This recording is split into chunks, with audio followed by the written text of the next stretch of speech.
Hearthfire, Book 9 of 2920, The Last Year of the First Era, by Carlo Bactanway. Second Hearthfire, 2920, Gideon, Blackmarsh. The Empress Davia lay across her bed, a hot late summer wind she could not feel banging the shutters of her cell to and from against the iron bars. Her throat felt like it was on fire, but still she sobbed, uncontrollably, wringing her last tapestry in her hands. Her wailing echoed throughout the hollow halls of Castle Giobes, stopping maids in their washing and guards in their conversation. One of her women came up the narrow stairs to see her mistress, but her chief guard, Zook, stood at the doorway and shook his head. "She's just heard that her son is dead," he said quietly. Fifth Hearthfire, 2920, The Imperial City, Cyrodiil. "Your Imperial Majesty," said the Pontetate Versidushaye through the door. "You can open the door. I assure you, you're perfectly safe. No one wants to kill you." "Mad as blood," came the Emperor Reman III's voice, muffled, hysterical, tinged with madness. "Someone assassinated the prince, and he was holding my shield. They could have thought he was me." "You're certainly correct, Your Imperial Majesty," replied the Pontetate, expunging any mocking qualities from his voice while his black, slitted eyes rolled contemptuously. "And we must find and punish the evildoer responsible for your son's death. But we cannot do it without you. You must be brave for your empire." There was no reply. "At the very least, come out and sign the order for Lady Risha's execution," called the Pontetate. "Let us dispose of the one traitor and assassin we know of." A brief pause, and then the sound of furniture scraping across the floor. Reman opened the door just a crack, but the Pontetate could see his angry, fearful face, and the terrible mound of ripped tissue that used to be his right eye. Despite the best healers in the Empire, it was still a ghastly souvenir of the Lady Risha's work in Thursa Fortress. "Hand me the order," the Emperor snarled. "I'll sign it with pleasure." Sixth Hearthfire, 2920, Gideon, Cyrodiil. The strange blue glow of the will-o'-the-wisp, a combination, so she had been told, of swamp gas and spiritual energy, had always frightened Davia as she looked out her window. Now it seemed strangely comforting. Beyond the bog lay the city of Gideon. It was funny, she thought, that she had never stepped foot in the streets, though she watched it every day for 17 years. "Can you think of anything I have forgotten?" she asked, turning to look back on the loyal Kothringi, Thuk. "I know exactly what to do," he said simply. He seemed to smile, but the Empress realized it was only her own face reflected in his very silver skin. She was smiling, and she didn't even realize it. "Make certain Yorlin followed," she warned. "I don't want my husband to know where my gold's been hiding all these years. And do take your share of it. You have been a good friend." The Empress Davia stepped forward and dropped from sight into the mists. Zook replaced the bars on the tower window and threw a blanket over some pillows on her bed. With any luck, they would not discover her body on the lawn until morning, and which time he hoped to be halfway to Morrowind. Ninth Hearthfire, 2920, Regias, High Rock. The strange trees on all sides resembled knobby piles ground with great bursts of red, yellows, and oranges, like insect mounds caught fire. The Rothgarian mountains were fading into the misty afternoon. Durala marveled at the sight, so alien, so different from Morrowind, as she plodded the horse forward into an open pasture. Behind her, head nodding against his chest, Kasir slept, cradling Bosriel. For a moment, Durala considered jumping the low-painted fence that crossed the field, but she thought better of it. Let Kasir sleep for a few more hours before giving him the reins. As the horse passed into the field, Durala saw the small greenhouse on the next hill, half hidden in forest. So picturesque was the image, she felt herself lulled into a pleasant half-sleeping state. A blast of a horn brought her back to reality with a shudder. Kasir opened his eyes. "Where are we?" he hissed. "I don't know," Turala stammered, wide-eyed. "What is that sound?" "Orcs," he whispered. "A hunting party. Head for the thicket, quickly." Turala trotted the horse into the small collection of trees. Kasir handed her the child and dismounted. He began pulling their bags up next, throwing them into the bushes. A sound started then, a distant rumbling of footfall, growing louder and closer. Turala climbed off carefully and helped Kasir unburden the horse. All the while, Bosriel watched open-eyed. Turala sometimes worried that her baby never cried. Now she was grateful for it. With the last of the luggage off, Kasir slapped the horse's rear, sending it galloping into the field. Taking Turala's hand, he hunkered down in the bushes.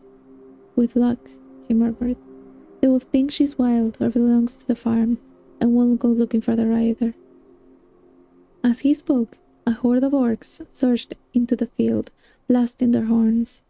Turala had seen orcs before, but never in such abundance, never with such bestial confidence.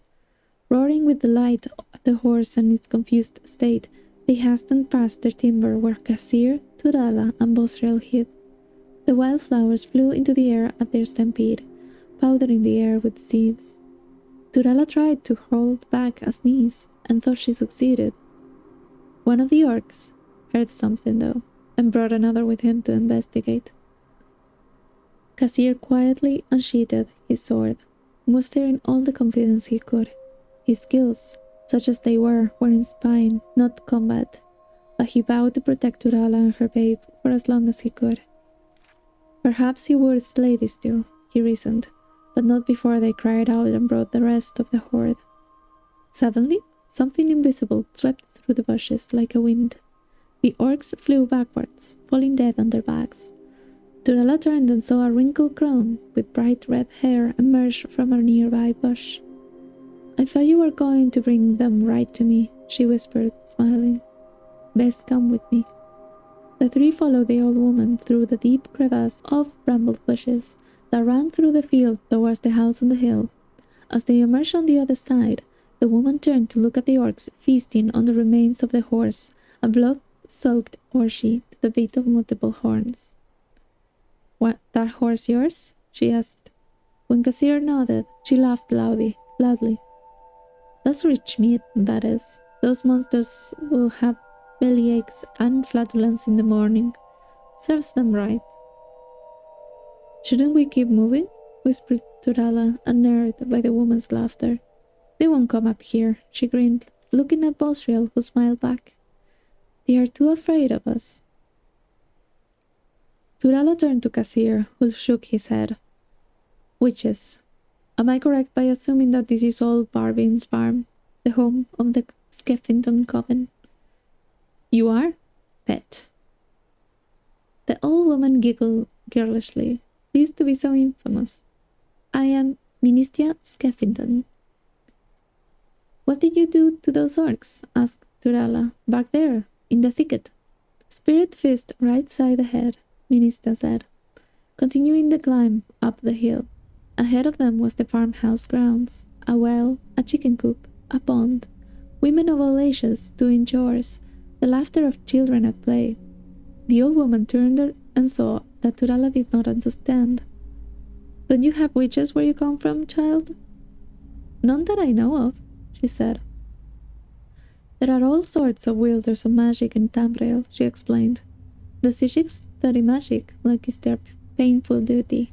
The battle mages in the army, on the other end of the scale, hurl spells like arrows. We witches commune and conjure and celebrate. To fell those orcs, I merely whispered to the spirits of the air, Amaro, Pina, Talatha, the fingers of Kinnereth, and the breath of the world, with whom I have an intimate acquaintance, to smack those bastards dead. You see, conjuration is not about might, or solving riddles, or agonizing over musty old scrolls. It's about fostering relations, being friendly, you might say." "Well, we certainly appreciate you being friendly with us," said Kasir. "As As well you might, coughed Minista. Your kind destroyed your homeland 2,000 years ago. Before that, they never came all the way up here and bothered us. Now, let's get you cleaned up and fed. With that, Minista led them into the farm, and Turala met the family of the Skeffington Coven. 11th, Hearthfire, 2920, the Imperial City, Cyrodiil. Risha had not even tried to sleep the night before, and she found the somber music played during her execution to have a soporific effect. It was as if she was willing herself to be unconscious before the axe stroke. Her eyes were bound so she could not see her former lover, the Emperor, seated before her, glaring with his one good eye. She could not see the Pontetate, Percy du Chaillet, his coil neatly warped beneath him, a look of triumph in his golden face. She could feel, numbly, the executioner's hand touch her back and to steady her. She flinched, like a dreamer trying to awake. The first blow caught the back of her head, and she screamed. The next hacked through her neck, and she was dead. The Emperor turned to the Pontetate warily. Now that's done. You said she had a pretty sister in Hammerfell named Corda. 18th, Hearthfire, 2920, Dwinnen, High Rock. The horse the witches had sold him was not as good as his old one, Cassier considered. Spirit worship and sacrifice and sisterhood might be all well and good for conjuring spirits. It tends to spoil beasts of burden. Still, there was little to complain about. With the Dunmer woman and her child gone, he had made excellent time. Ahead were the walls surrounding the city of his homeland. Almost at once, he was set upon his old friends and family. "How went the war?" cried his cousin, running to the road. "Is it true that Vivek signed a peace with the prince, but the emperor refuses to honor it?" "That's not how it was it?" asked a friend. Joining them, "I heard that the Dunmer had the prince murdered, and then made up a story about a treaty, but there's no evidence for it." "Isn't there anything interesting happening here?" Cassier laughed. "I really don't have the least interest in discussing the war or Vivek." "You missed the procession of the Lady Corda," said his friend. "She came across the bay with full entourage and then east to the Imperial City." "But that's nothing. What was Vivek like?" asked his cousin eagerly. "He's supposed to be a living god." "If Sheogorath steps down and they need another god of madness, he will do," said Cassier hotly. "And the woman?" asked the lad, who had only seen Dunmer ladies on very rare occasions. Cassier merely smiled. Turala Skeffington flashed into his mind for an instant before fading away. She would be happy with the coven, and her child would be well cared for. But they were part of the past now, a place and a war he wanted to forget forever. Dismounting his horse, he walked into the city, chatting of trivial gossip, of life on the Lilac Bay. Oh, it doesn't say continues in... What? I thought there was more. Frostfall, Book 10 of 2920, The Last Year of the First Era, by Carlo Bactanwe. 10th, Frostfall, 2920. Rishia's High Rock. The creature before them blinked, senseless, its eyes glazed, mouth opening and closing as if relearning its function. A thin glob of saliva burbled down between its fangs and hung suspended. Turala had never seen anything of its kind before.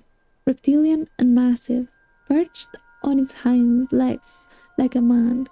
Ministera applauded enthusiastically. "My child," she crowded, "you have come so far in such a short time. What were you thinking when you summoned this Deathroth?" It took Turala a moment to recall whether she was thinking anything at all.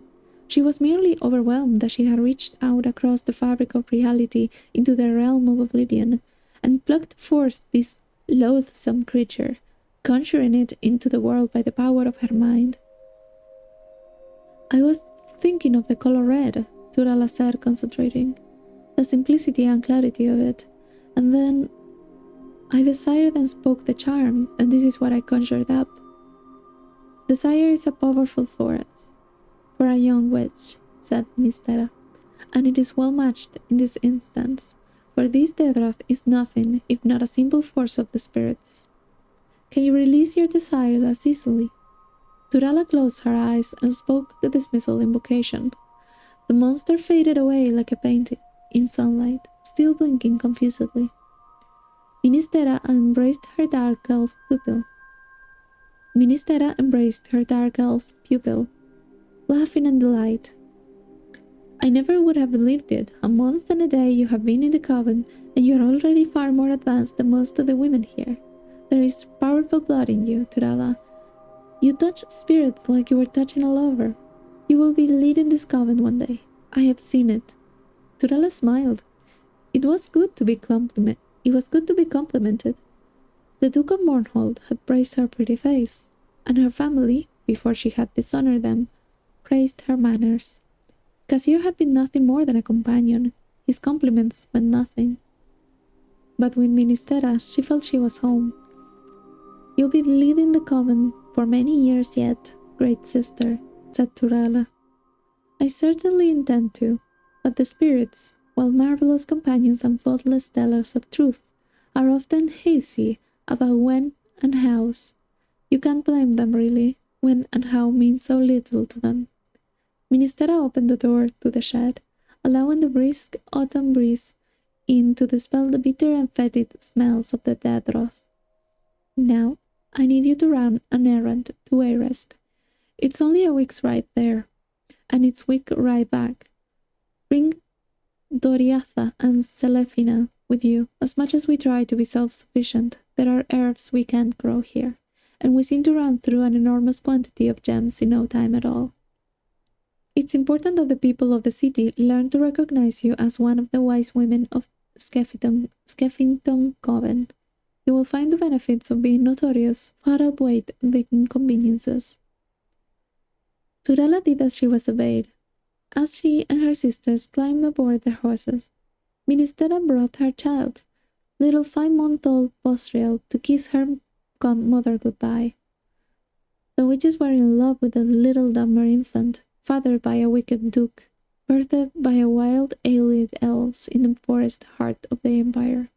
Turala knew her nursemaids would protect her child with their lives.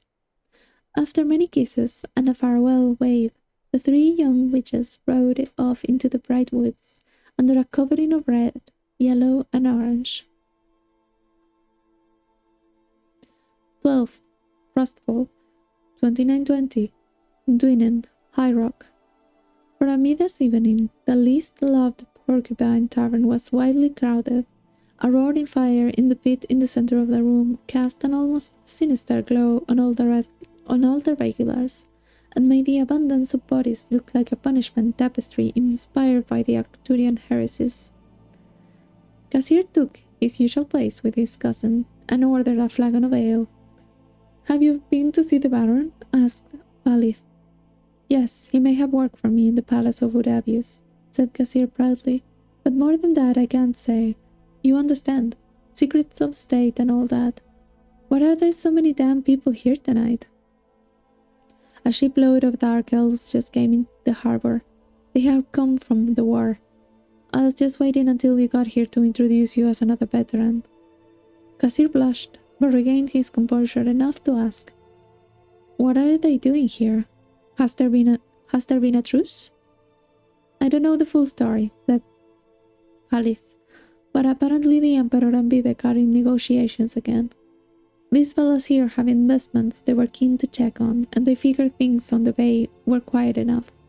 But the only way we can get the full story is to talk to the chaps." With that, Palith gripped his cousin's arm and pulled him to the other side of the bar so suddenly. Kasir would have had to struggle violently to resist. The Dunmer travelers were spread out across 4 of the tables, laughing with the locals. They were largely amiable and young men, well-dressed, befitting merchants, animated in gesture and more extravagant by liquor. "Excuse me," said Palith, intruding on the conversation. "My shy cousin Kasir was in the war as well, fighting for the living god Vivek." "The only Kasir ever heard of, said one of the Dunmer, druggedly with a wide, friendly smile, shaking Cassier's free hand. Was a Cassier Whiteley, who Vivek said was the worst spy in history. We lost old Marag to his bludgeoning intelligence work. For your sake, friend, I hope the two of you were never confused. Cassier smiled and listened as Loud told the story of his failure with bountiful exaggerations, which caused the table to roar with laughter. Several eyes looked his way, but none of the locals thought to explain that the fool of the tale was standing at attention. The eyes that stung the most were his cousins, the young man who had believed that he had returned to Dwinen a great hero. At some point, certainly, the Baron would hear about it, his idiocy increasing manifold with each retelling. With every fibre in his soul, Cassier cursed the living god, Vivek. 21st, Frostfall, 2920, the Imperial City, Cyrodiil. Corda, in a robe of blinding whiteness, a uniform of the priestess of the Hegathe Morhua Conservatorium, arrived in the city just as the first winter storm was passing. The clouds broke with sunlight, and the beauteous teenage Redguard girl appeared in the wide avenue with escort, riding towards the palace. While her sister was tall, thin, angular, and haughty, Corda was a small, round-faced lass with wide brown eyes. The locals were quick to draw comparisons. Not a month after Lady Risha's execution, muttered the housemaid, peering out the window and winking to her neighbor. And not a month out of the nunnery either, the other woman agreed, reveling in the scandal. This one's in for a ride. Her sister were no innocent. A look where she ended up. 24th, Frostfall, 2920, Dwinen, High Rock. Cassier stood on the harbor and watched the early slate fall on the water. It was a pity, he thought, that he was prone to seasickness. There was nothing for him now in Tamriel, to the east or to the west. Vivek's tale of his poor spycraft had spread to taverns everywhere. The Baron of Dwinen had released him from his contract. No doubt they were laughing about him in Daggerfall too, and Dawnstar, Plymouth, Rimmon, Greenheart, and probably Inakavir and Yokuda for that matter. Perhaps it would be best to drop into the waves and sink, he thought, however, did not stay long in his mind. It was not despair that haunted him, but rage, impotent fury that he could not assuage. "Excuse me, sir," said a voice behind him, making him jump. "I'm sorry to disturb you, but I was wondering whether you would recommend an inexpensive tavern for me to spend the night." It was a young man, a Nord, with a sack over his shoulder. Obviously, he had just disembarked from one of the boats. For the first time in weeks, someone was looking at Cassier as something other than a colossal, famous idiot. He could not help, black as his mood was, but be friendly. You have just arrived from SKYRIM?" asked Cassier. "No, sir, that's where I'm going," said the fellow. "I'm working my way home. I had come up from Sentinel, and before that Stross Mackay, and before that Woodheart in Ballenwood, and before that Ardeum in Somerset. Welleck's my name." Cassier introduced himself and shook Welleck's hand. "Did you say you come from Ardeum? Are you a Sishik?" "No, sir, not anymore." The fellow shrugged. "I was expelled. Do you know anything about summoning Dedra? You see, I want to cast a curse against a particularly powerful person, one might say a living god, and I haven't had any luck. The Baron won't allow me to his side, but the Baroness has sympathy for me and allowed me to use of their summoning chambers." Cassier spat. "I did all the rituals, made sacrifices, but nothing came of it." That would be because of Sotasil, my old master," replied Balek with some bitterness. "The Dedra princes have agreed not to be summoned by any amateurs, at least until the war ends. Only the Sishiks may counsel with the Dedra, and a few nomadic sorcerers and witches." "Witches, did you say?" 29th, Frostfall, 2920, Virgias, High Rock. Pale sunlight flickered behind the mist bathing the forest as Turala Doriatha and Selefina drove their horses on. The ground was wet with a thin layer of frost and laden down with goods. It was a slippery way over unpaved hills. Turala tried to contain her excitement about coming back to the coven. Wayrest had been an adventure, and she adored the looks of fear and respect the city folk gave her. But for the last few days, all she could think was returning to her sisters and child. A bitter wind whipped her hair forward so that she could see nothing but the path ahead.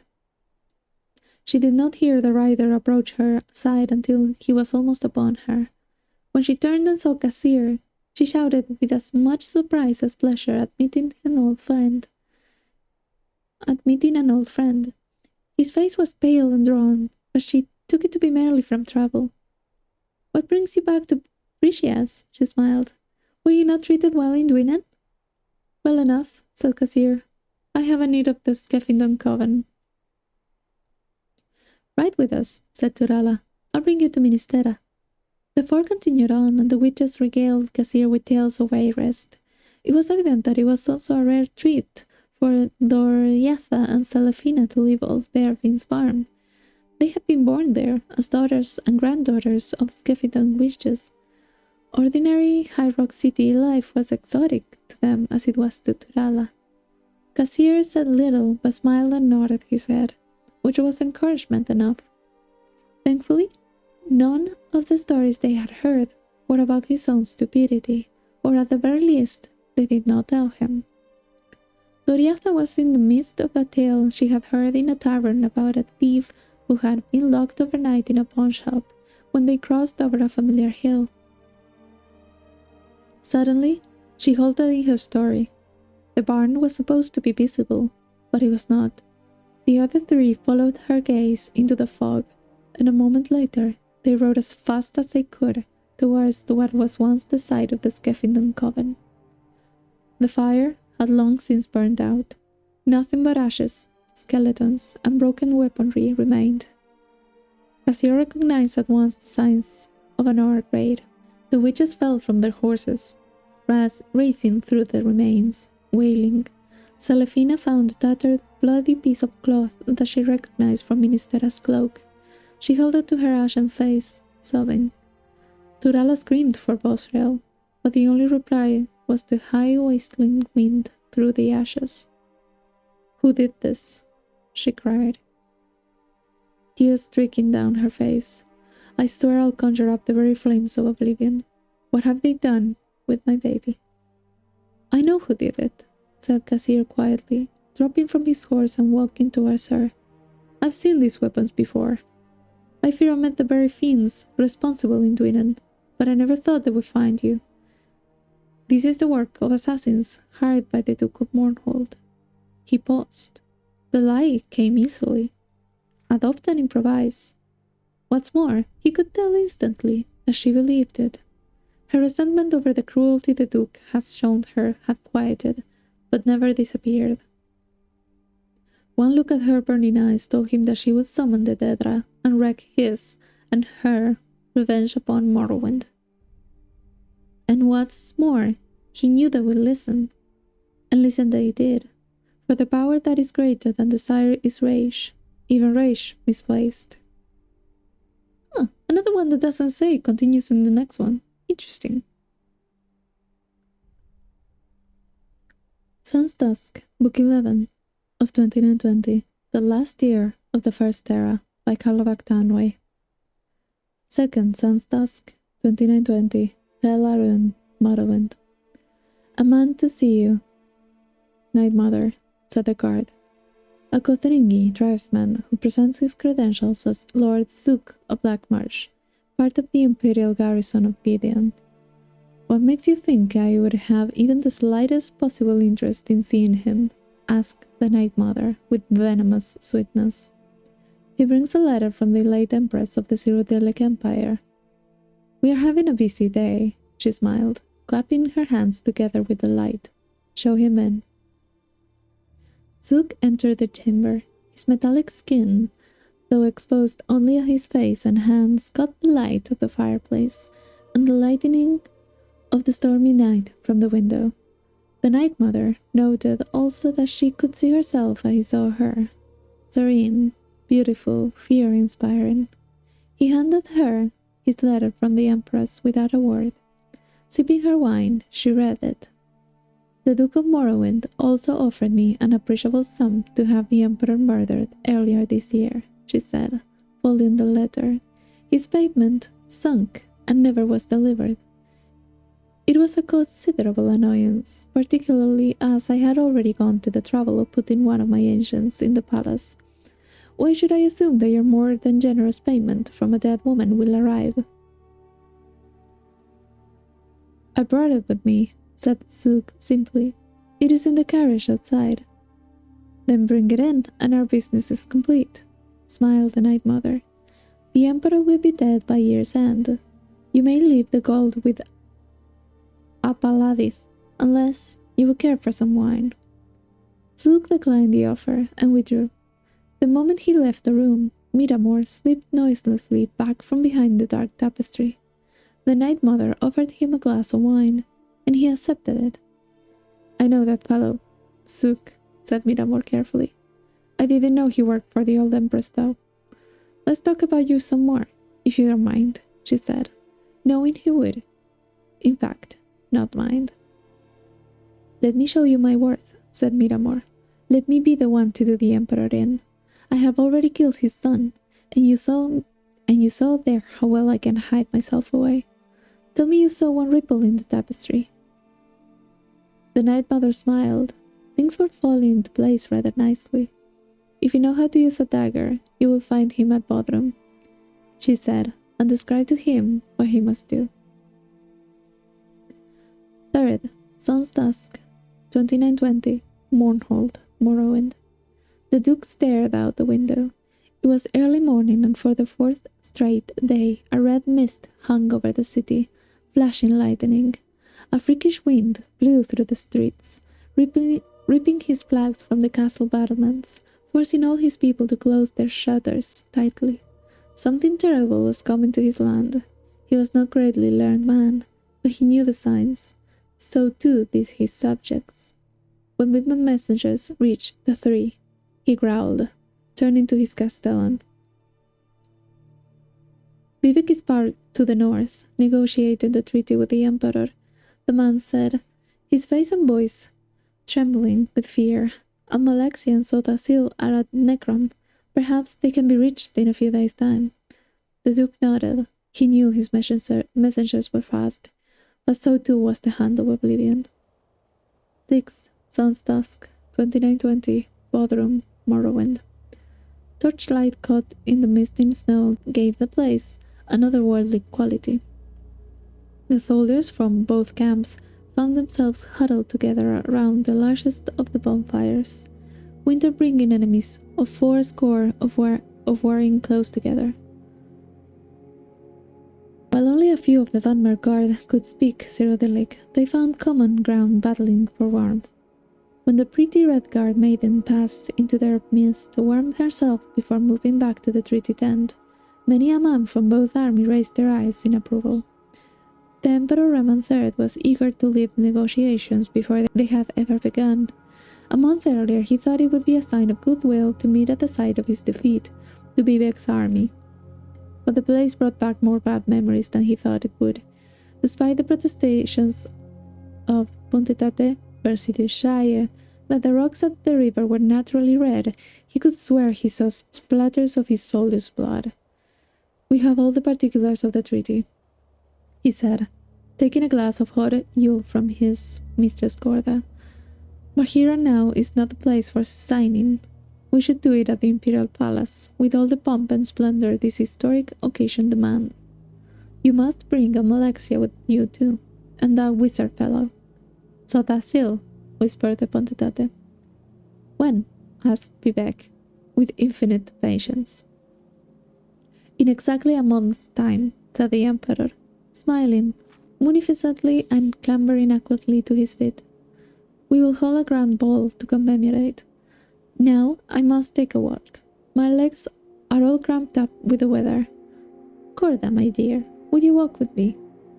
Of course, Your Imperial Majesty, she said, helping him towards the tent's entrance. "Would you like me to come with you as well, your Imperial Majesty?" asked Bershidushiaye. "Or I?" asked King Drossel of Central, a newly appointed advisor to the court. "That won't be necessary. I won't be gone a minute," said Reman. Miramor crouched in the same rushes he had hidden in nearly 8 months before. Now the ground was hard and snow-covered, and the rushes slick with ice.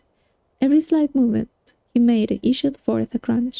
If it were not for the raucous songs of the combined Morrowind and Imperial army gathered about the bonfire, he would not have dared creep as close to the Emperor and his concubine. They were standing at the curve in the frozen creek below the bluff, surrounded by trees sparkling with ice. Carefully Miramor removed the dagger from his sheath. He had slightly exaggerated his abilities with a short blade to the Night Mother. True, he had used one to cut the throat of Prince Juliak, but the lad was not in any position to fight back at the time. Still, how difficult could it be to stab an old man with one eye? What sort of blade skill would such an easy assassination require? His ideal moment presented itself before his eyes. The woman saw something deeper in the woods, an icicle of an unusual shape, she said, and darted off to get it. The Emperor remained behind, laughing. He turned to the face of the bluff to see his soldiers singing their song's refrain, his back to his assassin. Miramor knew the moment had come. Mindful of the sound of his footfall on the icy ground, he stepped forward and struck. Very nearly. Almost simultaneously, he was aware of a strong arm holding back his striking arm, and another one punching a dagger into his throat. He could not scream. The Emperor, still looking up at the soldiers, never saw Miramor pulled back into the bush, and a hand much more skilled than his slicing into his back, paralyzing him. His blood pooling out and already crystallizing on the frozen ground. Miramor watched, dying, as the Emperor and his courtesan returned to join the camp up on the bluff. 12th, Sun's Dusk, 2920, Mournhold, Morrowind.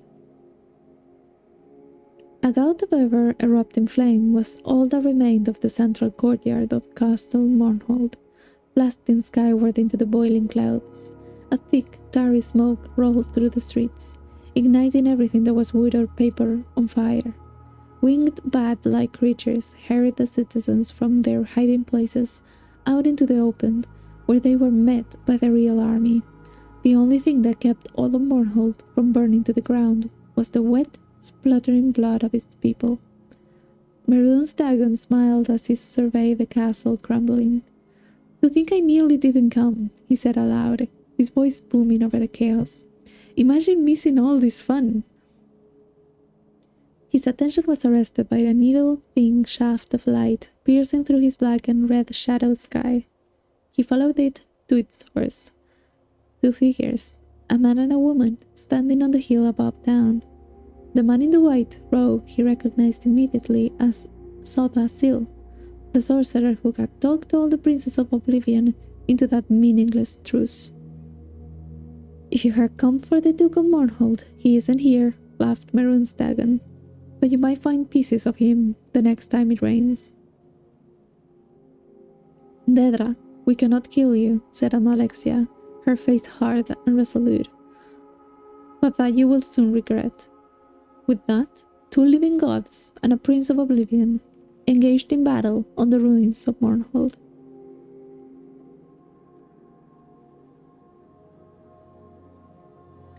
17 Sun's Dusk, 2920, Tel Aruun, Morrowind. "Night Mother," said the guard. "Correspondence from the oration in the Imperial Palace." The Night Mother read the note carefully. The test had been a success. Miramor had been successfully detected and slain. The Emperor was in very unsafe hands.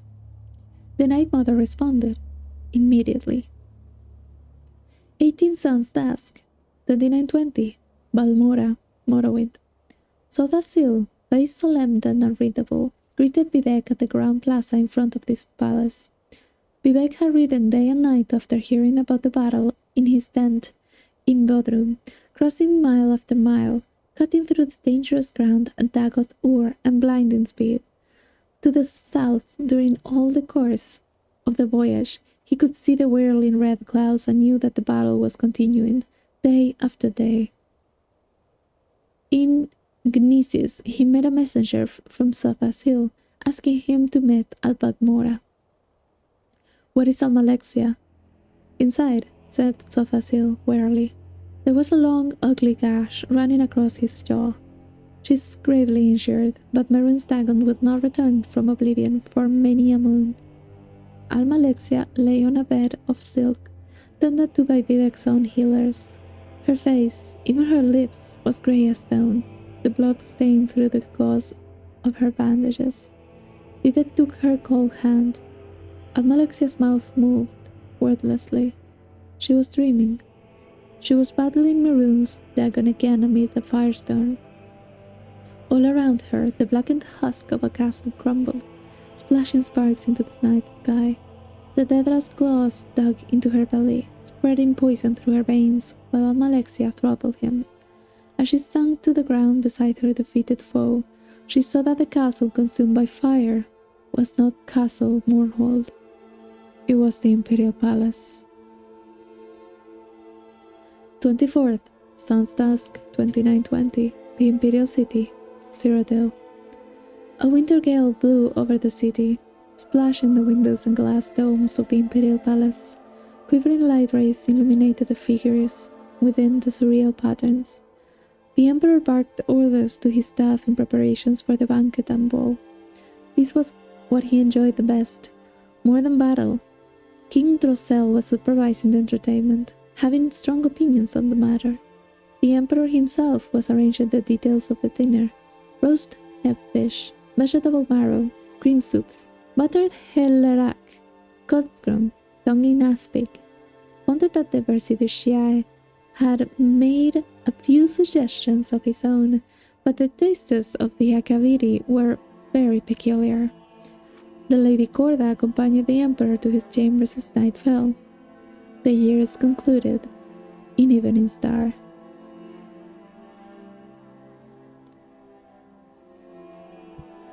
Evening Star, Book 12 of 2920, The Last Year of the First Era, by Carlo Bagdanwe. First, Sun's Dusk, 2920, Balmora, Morrowind. The winter morning sun glinted through the cobweb of frost on the window, and Almalexia opened her eyes. An ancient healer mopped a wet cloth across her head, smiling with relief. Asleep in the chair next to her bed was Vivek. The healer rushed to the side cabinet and returned with a flagon of water. "How are you feeling, goddess?" asked the healer. "Like I have been asleep for a very long time," said Almalexia. "So you have 15 days, said the healer, and touched Vivek's arm. "Master, wake up. She speaks." Vivek rose with a start, and seeing Almalexia alive and awake, his face broke into a wide grin. He kissed her forehead and took her hand. At last, there was warmth again in her flesh. Almalexia's peaceful repose suddenly snapped. "Sothasil!" "He's alive and well," replied Vivek, working on one of his machines again somewhere. "He would have stayed here too, but he realized he could do you more good working that peculiar sorcery of his." The Castellan appeared in the doorway. "Sorry to interrupt you, Master, but I wanted to tell you that your fastest messenger left late last night for the Imperial City." "Messenger?" asked Almalexia. "Vivek, what has happened?" "I was to go and sign a truce with the Emperor on the 6th, so I sent him word that it had to be postponed." "You can't do me any good here," said Almalexia, pulling herself up with effort. "But if you don't sign that truce, you will put Morrowind back to war, maybe for another 80 years. If you leave today with an escort, and hurry, perhaps you can get to the Imperial City only a day or two late." "Are you certain you don't need me here?" asked Vivek. "I know that Morrowind needs you more." 6. Sun's Dusk, 2920, the Imperial City, Cyrodiil. The Emperor Roman III sat on his throne, surveying the audience chamber. It was a spectacular sight. Silver ribbons dangled from the rafters. Burning cauldrons of sweet herbs simmered in every corner. Yandonean swallowtails sweeping through the air, singing their songs. When the torches were lit and servants began fanning, the room would be transfigured into a shimmering fancy land. He could smell the kitchen already, spices and roasts. The Pontetate, Bersidu Shai, and his son Saviri Chorak slithered into the room, both bedecked in the headdress and chivalry of the Taesti. There was no smile on their golden face, but there seldom was one. The Emperor still greeted his trusted advisor with enthusiasm. "This ought to impress those savage dark elves," he laughed. "When are they supposed to arrive?" "A messenger just arrived from Vivek," said the Pontetate solemnly. "I think it would be best if your Imperial Majesty met him alone." The Emperor lost his laughter, but nodded to his servants to withdraw. The door then opened, and the Lady Corda walked into the room with a parchment in her hand. She shut the door behind her, but did not look up to meet the Emperor's face. "The messenger gave his letter to my mistress?" said Roman, incredulous, rising to take the note. "That's a highly unorthodox way of delivering a message." "But the message itself is very orthodox," said Corda, looking up into his one good eye. With a single blinding motion, she brought the letter up under the Emperor's chin. His eyes widened and blood poured down the blank parchment. Blank, that is, except for a small black mark, the sign of the Morak tongue. It fell to the floor, revealing the small dagger hidden behind it, which she now twisted, severing his throat to the bone. The Emperor collapsed to the floor, gasping soundlessly.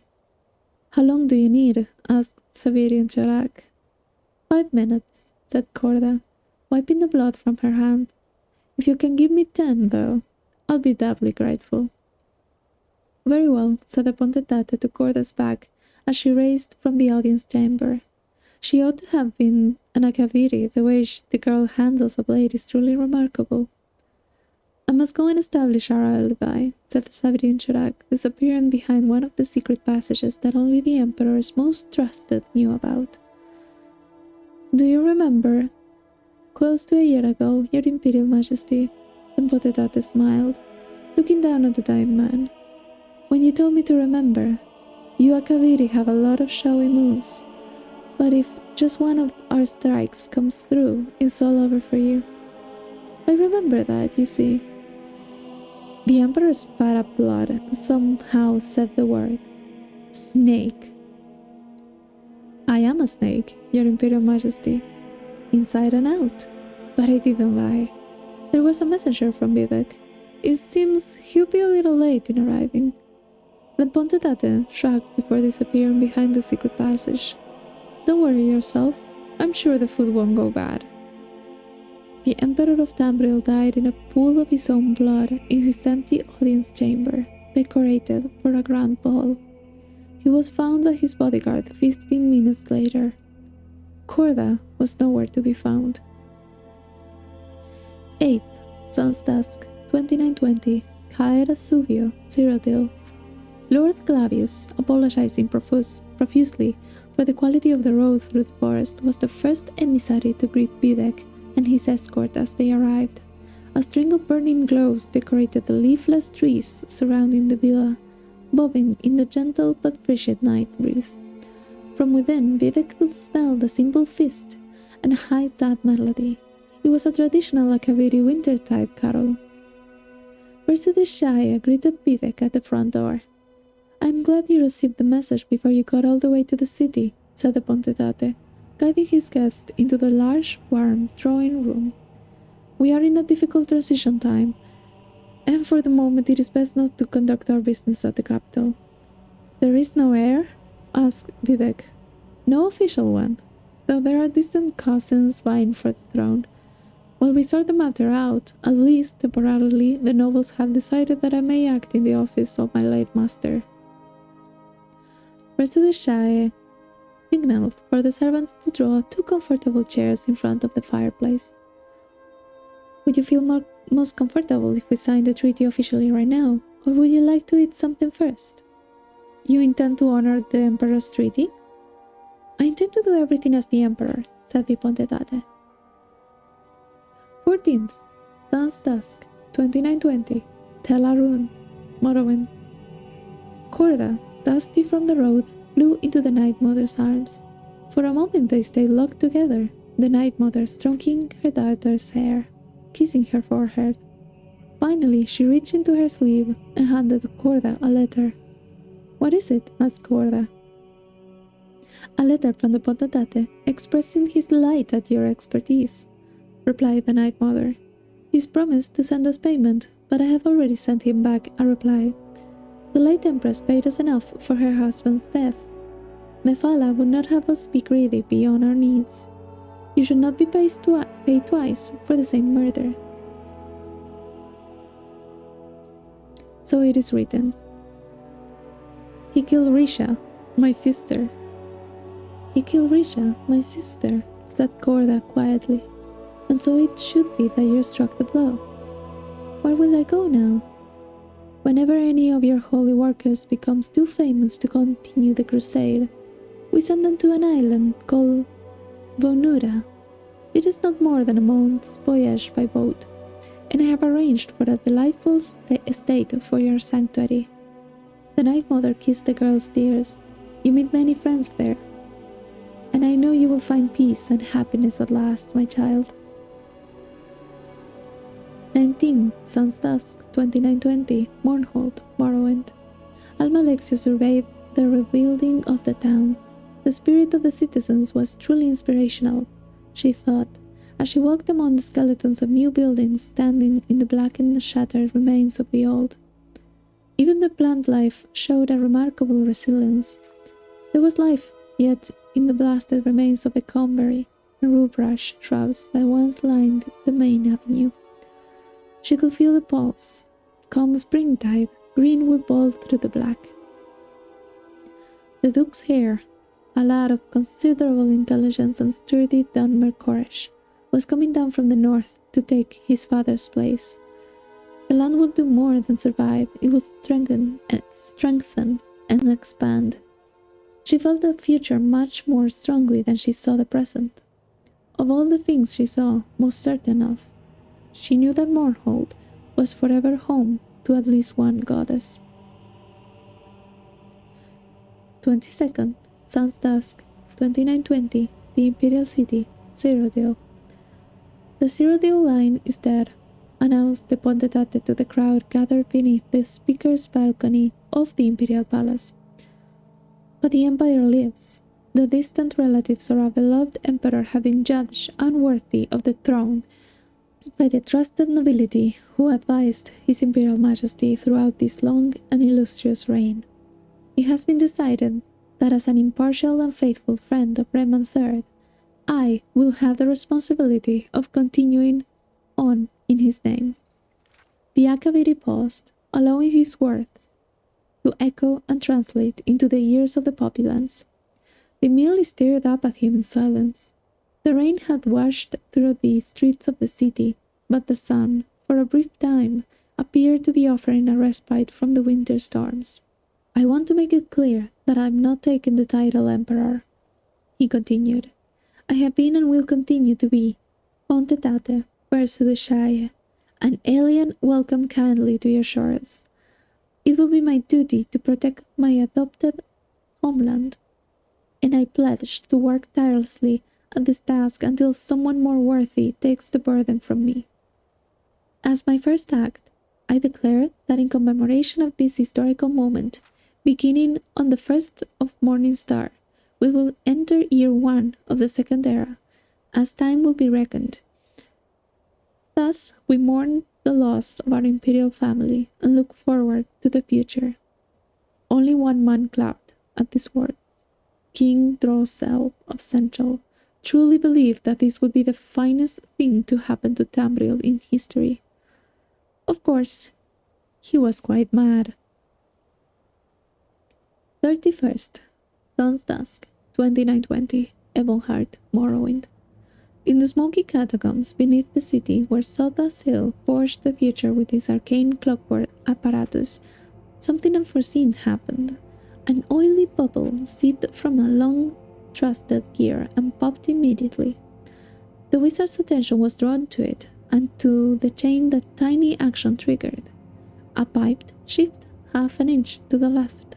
A thread skipped. A coil rebound itself and began spinning in a counter direction. A piston that had been thrusting left, right for millennia suddenly began shifting right, left. Nothing broke, but everything changed. It cannot be fixed now, said the sorcerer quietly. He looked up through a creek in the ceiling into the night sky. It was midnight. The second era, the age of chaos, had begun. Okay, so that was super interesting. I actually have read the volume 9 and volume 10 before.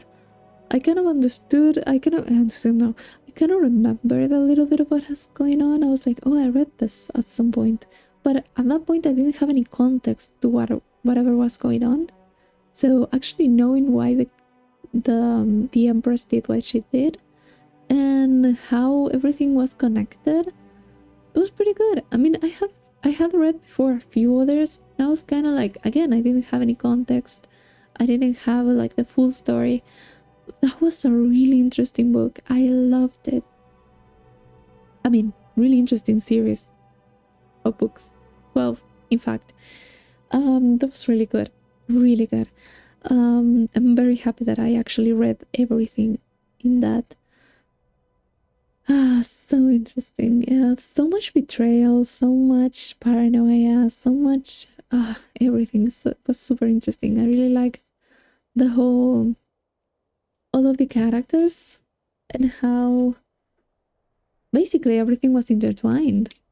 Like how everything kind of ended up, like at first it's kind of like, oh, everything's separated, nothing makes much more sense why they are all in the same book series, what's going on. But then some characters' actions just start affecting other characters, and then they just come full circle, and then at the end you're kind of like, oh, that's why that character was super important. It was so interesting. I loved it. Well, yeah, that was the 2920 series of the first era, the end of the first era, by Kalovak Tanway. So yeah, that will be all for today. So goodbye, bye bye, see you in the next one.